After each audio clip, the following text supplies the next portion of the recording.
Who are your sleeper teams, one in each conference? If you had to choose a sleeper team, one in the AFC, one in the NFC, who would they be? Well, the Titans are a sleeper team, right? No, Dan, this is my way of giving you two more opportunities. Oh. And you could even then say they were my sleeper team and they made the Super Bowl. This is me just trying to widen out the splash zone area for you. Yeah, I you know what? I've already widened the net. I've taken liberties with this, and I don't want to make a total mockery of this. So I've already. Are you saying you have pride on this subject matter, Dan? Yes. Yes.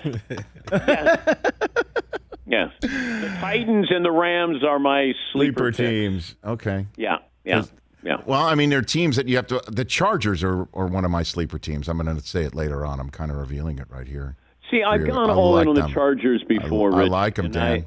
I mean, let me tell you, I had to go into a 12-step recovery program with them because every year it felt like they had the most talent, but there was always injuries, and they found ways to lose games.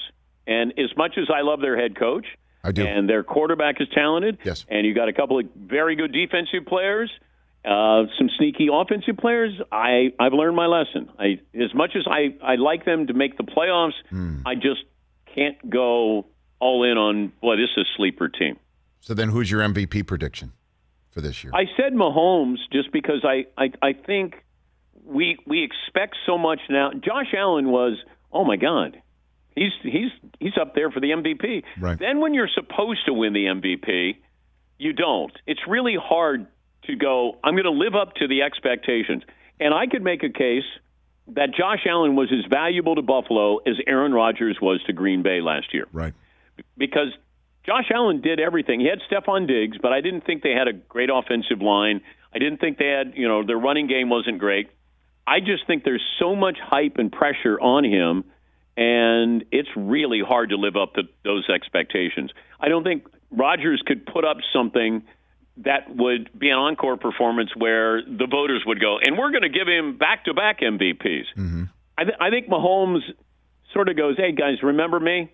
And, puts up 55 touchdown passes this year, and he's going to be the MVP. It's very rare that somebody's in their, fourth or fifth year, and we're already saying, yeah, it's already assumed he's the best. Let's give it to somebody else. Where they'll never, like Belichick could be set up for a coach of the year type campaign. Rookie quarterback, right? Yeah. And totally changing the roster. And if they win the division, would anybody name Bill Belichick coach of the year? Never. That will never happen because, he's already considered the modern day Lombardi. I think we view Mahomes like that. He is my MVP choice as well. I think he's going to light it up, and he could even threaten, 60. It's entirely possible for him to throw with an extra game.